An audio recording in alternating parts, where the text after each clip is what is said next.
주님께서 여러분과 함께 요한이 전한 거룩한 복음입니다.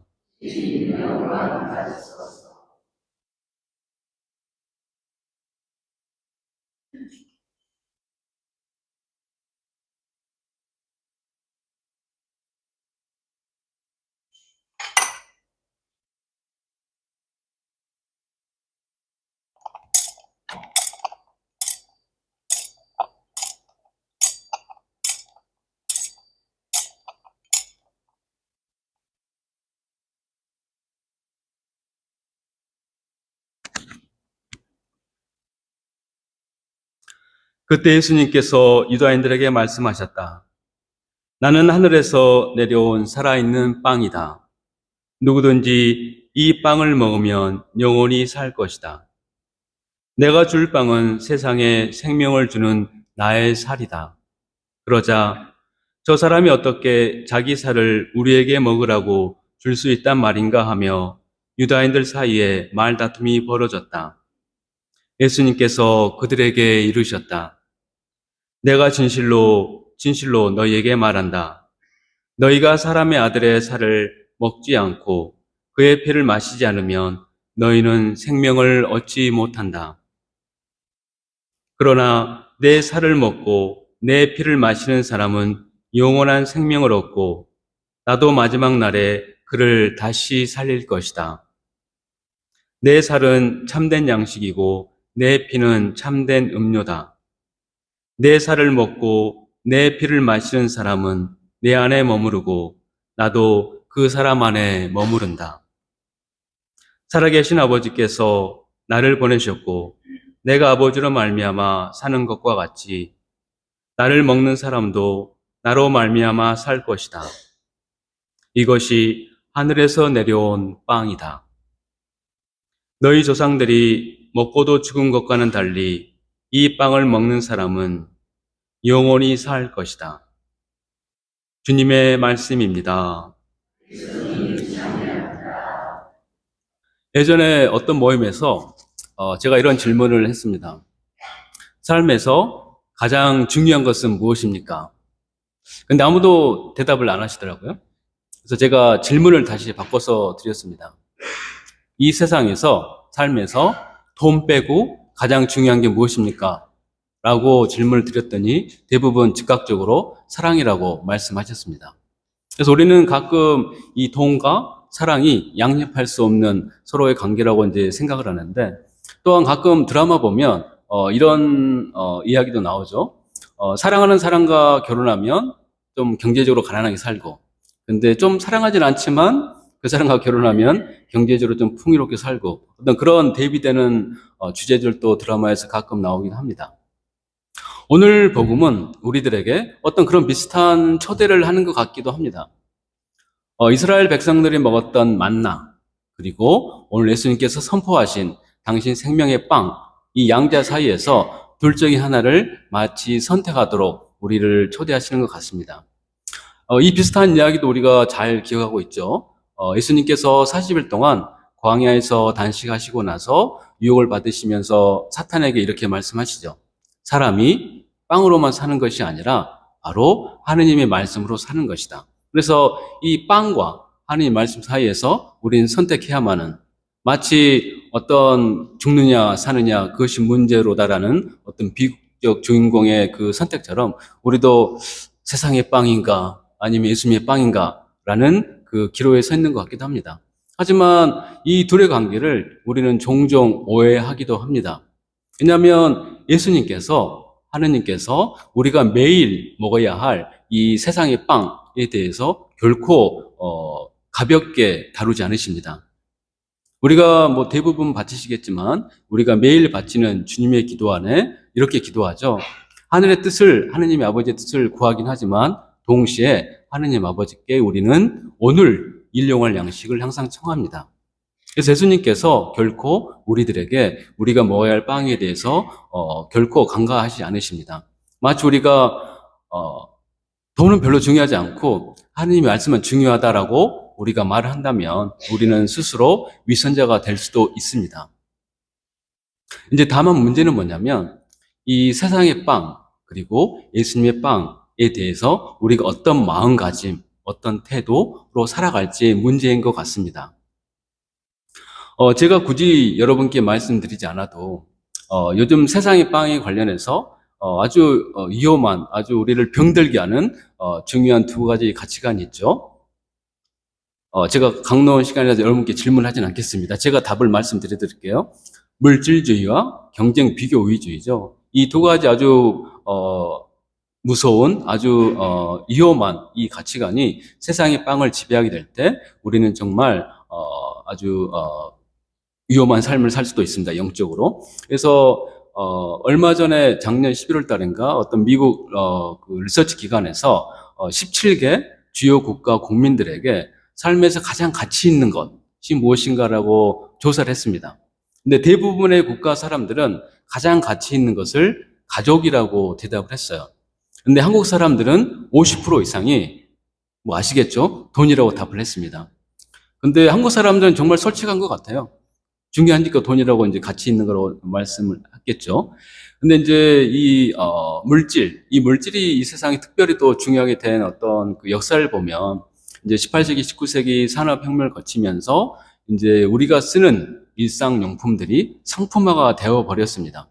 우리가 타는 차, 우리가 입는 옷. 그래서 이렇게 우리가 사실 차는 주요 기능은 우리를 어디에서 어디까지 데려다 주면 안전하게 그 목적을 다한 거죠. 근데 우리가 쓰는 이런 일상용품들이 우리가 필요하는 그런 기능들뿐만 아니라 우리의 존재 가치, 우리 삶의 의미, 우리의 행복을 결정짓는 아주 중요한 요소들이 되어버렸습니다. 그게 바로 어떤 물질주의의 가장 위험한 것 중에 하나죠. 그리고 또한 언론에서도 마치 물질적인 부로 성공을 하면 당신의 인생에 성공을 했습니다 라는 어떤 메시지를 많이 던져주고 있습니다. 그런데 이런 물질주의뿐만 아니라 이런 물질주의 안에서 또한 비교 경쟁하는 가치가 또 우리 안에 깊게 자리 잡고 있습니다. 사실 우리 삶을 되돌아보면 태어나서 지금까지 살아오면서 이제 비교하는 거는 또 굉장히 또 우리 삶의 실존적인 조건이죠. 가족 안에서, 형제들 사이에서, 친구들, 직장 동료들 사이에서 그냥 내가 가지고 있는 것, 나인 것 그대로 살면 되는데, 내가 가지고 있는 것 그리고 나의 특징들, 나의 재능들이 항상 비교가 되죠. 내가 뭐 운동을 잘하면, 축구를 잘하면 나는 이 사람보다 좀 더 잘하고 이 사람보다 좀 덜 못해. 그래서 나름대로 스스로 서열을 정하는 거죠. 근데 굳이 그럴 필요도 없는데, 그래서 이렇게 이제 비교 경쟁하게 됨으로써 내가 가지고 있는 게 사실은 그 자체로서 충분히 만족할 수 있고 행복할 수 있지만 비교를 통해서 스스로 불행해지기도 합니다. 예전에 제가 어떤 본당 신부님으로부터 들은 얘기인데, 그분이 이제 오랫동안 본당 사제로서 일하셨는데, 그분이 어느 날 저에게 이런 이야기를 들려주셨습니다. 어느 날 어떤 신자분이 당신께 오셔가지고 이제 고민을 털어놓으셨대요. 어떤 고민이냐면, 신부님, 저는 사실 뭐 잘난 것도 없는 것 같고 별로 삶에 자신감이 없어서 이 어떤 모임이나 어떤 인간관계에서 이 자신이 항상 좀 위축됩니다 라는 고민을 털어놨더니, 이 신부님께서 정말 1시간 넘게 성심성의껏 정말 진정성으로 이 신자분에게 이 신자분이 하느님의 자녀로서 얼마나 소중하고 또 한 인간으로서 얼마나 복된 존재인지 정말 열심히 잘 설명해 주셨대요. 그래서 그 신자분이 정말 행복한 마음으로 이제 돌아가셨는데, 집에 갔다는 얘기죠. 죽었다는 얘기가 아니라. 근데 이제 얼마 뒤에 이 신자분이 다시 찾아와서 또 다른 고민을 얘기했대요. 신부님께서 저에게 정말 그렇게 잘 설명해 주셔서 저는 정말 행복하고 정말 자신감이 넘치게 됐는데, 근데 이게 또 다른 문제가, 이제 사람들을 만나다 보니까 이제 내가 너무 잘났다는 생각이 들어가지고 이제 모든 사람들이 좀 낮아 보이는 거죠. 그래서 이게 또 제대로 친구를 또 사귀기도 힘들고 이제 그런 고민을 틀어놨다고 합니다. 그래서 이제 저는 그 얘기를 듣고 나서 우리 인간이 이제 내가 가지고 있는 것, 그 나인 거를 그냥 그대로 정말 만족스럽게, 충만하게 살아가면 되는데, 사실 항상 비교를 통해서 더 우쭐해지거나, 아니면 내 스스로 낮아지거나, 어떤 그런 좀 삶들을 살아가게 되는 것 같아요. 그래서 우리가 세상의 빵을 살아가게 될 때, 정말 우리 일상에 필요한 세상의 빵을 살아가게 될 때, 이 물질주의와 비교 경쟁에 우리가 우리 자신을 맡겨버리게 된다면, 우리가 가지고 있는 생명의 빵의 충만감을 살 수가 없습니다. 저는 가끔 그런 생각을 합니다. 우리가 과연 얼마나 큰 빵을 가지고 있어야 정말 불안하지 않고 죽을 때까지 살 수 있을까? 근데 우리가 아무리 많은 빵을, 큰 빵을 가지고 있다 하더라도 우리 인간 안에 있는 근본적인 불안감, 이 빵을 언제 뺏길지 모르고 또 어떻게 이 빵이 사라져 버릴지 모르는 어떤 그런 근본적인 불안감을 우리는 안고 살아가게 됩니다. 그래서 우리가 그리스도 신자로서 오늘 우리가 그리스도 성체 성혈 대축일을 보내게 되는데, 성체 성혈에 대한 그 가치관, 그 믿음을 우리가 믿고 살아가지 않는다면 우리는 계속해서 이 세상의 빵에 계속 끌려가겠죠. 세상 빵이 주는 어떤 불안감, 또 어떤 그 불행들을 살아가게 될 텐데, 그렇다면 과연 어떻게 우리가 이 생명의 빵의 가치관을 살아갈 수 있을지 우리에게 가장 큰 도전인 것 같습니다. 중세시대 때 영국에 안셀모 성인이라는 아주 유명한 신학자가 있습니다. 그분은 왜 하느님이 인간이 되셨는가라는 저서에서 하느님과 인간의 관계를 그 당시 중세시대에 했던 봉건용주와 소장농의 관계로 설명을 하십니다.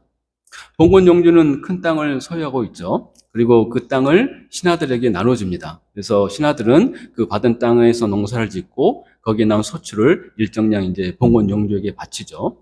마찬가지로 하느님께서도 우리 인간들에게 복음에서 나오는 것처럼 뭐 어떤 사람에게는 10달란트, 어떤 사람에게는 5달란트, 어떤 사람에게는 1달란트를 주시죠. 근데 이제 안셀모 성인은 봉건용주와 하느님 사이에 굉장히 중요한 차이가 있다라고 말씀하십니다. 왜냐하면 봉건용주도 땅을 되게 다양하게 나눠주죠. 근데 이제 봉건용주는 어떤 사람에게는 큰 땅을 줘요. 어떤 사람에게는 작은 땅을 줍니다. 그 이유는 자기가 좋아하고 자기에게 더 충성할 것 같은 사람에게 더 큰 땅을 주죠. 그리고 자기가 별로 좋아하지 않고 또 미워하는 사람에게는 거의 땅을 주지도 않죠. 하지만 하느님께서는 10달란트를 준 사람에게나 1달란트를 준 사람에게나 하느님께는 모두 다 정말 소중한 존재입니다. 우리 자녀들로서. 근데 왜 하느님께서는 똑같이 소중한 이렇게 우리 인간들이고 사랑스러운 사람들인데 어떤 사람에게는 왜 10달란트를 그리고 어떤 사람은 왜 1달란트를 주셨을까? 라고 질문을 하면 그 질문은 저에게 물어보지 마세요. 왜냐하면 저도 잘 모릅니다. 참 어려운 일인 것 같아요. 우리가 이제 나중에 하늘나라 가서 하느님 직접 뵙게 되면 이제 물어볼 수는 있을 것 같아요. 근데 우리가 사는 동안은 참 이건 알기 힘든 심리죠, 사실은. 하지만 우리가 이런 다양성에 대해서 한 가지 좀 우리가 생각해 볼 수 있는 거는 창조인 것 같아요. 하느님 창조의 특성은 다양하겠죠. 근데 이 창조 특성의 가장 중요한 것 중에 하나는 바로 다양성입니다. 여러분 미국에 사셔서 잘 아시겠지만 정말 너무나 다양한 인종과 문화들이 공존하죠. 근데 이 사회적으로 뿐만 아니라 여러분 가정 안에서도 똑같은 부모에 나온 자녀들이지만 성격, 음식 너무나 다르잖아요. 근데 이 다르다라는 게 결코 틀린 게 아니죠. 왜냐하면 다양성을 통해서 우리는 이 삶의 어떤 다양함을 통해서 어떤 충만감, 어떤 아름다움을 경험하게 됩니다. 바오로 사도는 이런 다양성을 우리 몸에 비유를 하시죠. 우리는 다양한 기능들이 있죠. 보는 기능, 먹는 기능, 또 듣는 기능. 만약에 이 보는 게 제일 중요하다고 모든 기능들이 보기만 한다면 우리는 아마 단 1초도 인간으로서 살아갈 수가 없습니다. 그래서 우리가 부여받은 이 다양한 기능 정말 소중하죠. 그래서 그 다니엘 플러라는 신학자는 이제 죄에 대해서 이제 연구를 하면서 죄란 무엇인가? 이제 죄하면 여러분 보통 뭐 거짓말하거나 뭐 미워하거나 뭐 그런 거죠. 근데 이 플러라는 신학자는 죄란 무엇인가라는 딱 한 문장으로 요약을 하셔요. 죄란 무엇이냐면 하느님이 우리 각자 개인에게 줄 수 있는 최상의 것을 주셨다는 것을 믿지 않는 것이 죄라고 정의하십니다. 만약 지금 이 순간 내가 가지고 있는 것 그리고 나인 거에 대해서 정말 하느님이 내게 줄 수 있는 가장 최상의 것을 주었다라고 믿는다면 우리는 아마 일상 안에서 죄 지을 일이 거의 없을 것 같아요. 정말 내 스스로 내 삶에 대해서 나에 대해서 온전히 만족하고 충만한 삶을 산다면 누가 나에게 뭐라 해도 별로 거슬리지도 않고 정말 더 사랑하고 싶고 그러겠죠. 그래서 우리가 오늘 그리스도 성체 성혈 대축을 지내는데 우리는 매 미사 때마다 예수님의 몸을 받아 모십니다. 그래서 예수님의 몸을 받아 모실 때마다 단순히 그냥 몸을 받아 모시는 것이 아니라 그 몸이 의미하는 것, 그 몸이 상징하는 그 가치관, 바로 하나님께서 내게 줄 수 있는 가장 최상의 것을 주셨다는 것. 물론 내가 받은 것을 남들과 비교해 보면 뭐 남들보다 훌륭할 수도 있고 남들보다 덜 훌륭할 수도 있겠죠. 세상적인 가치관에 따르면. 그럼에도 불구하고 정말 하나님께서 내게 줄 수 있는 최상의 것을 주셨다라고 믿고 고백하는 것. 그것이 바로 이 그리스도 성제성혈, 예수님의 생명의 빵, 그 가치관을 믿고 고백하는 거죠. 그리고 그런 가치관에 따라서 우리가 세상의 빵을 살아갈 때, 그때야말로 진심으로 참으로 생명의 빵이 세상의 빵이 줄 수 있는 그 충만감을, 윤택함을 살아갈 수 있을 것이라고 생각을 합니다. 그래서 오늘 특별히 성제성혈 대축일을 지내면서 정말 다시 한번 성제를 받아 모실 때마다 그냥 받아 모시기보다는 그 받아 모시는 순간 그 생명의 빵이 주는 그 가치관을 다시 한번 내 안에서 고백하고 믿고, 그리고 그 가치관에 따라서 내 세상의 빵을 바라보고 살아가면 좋겠습니다.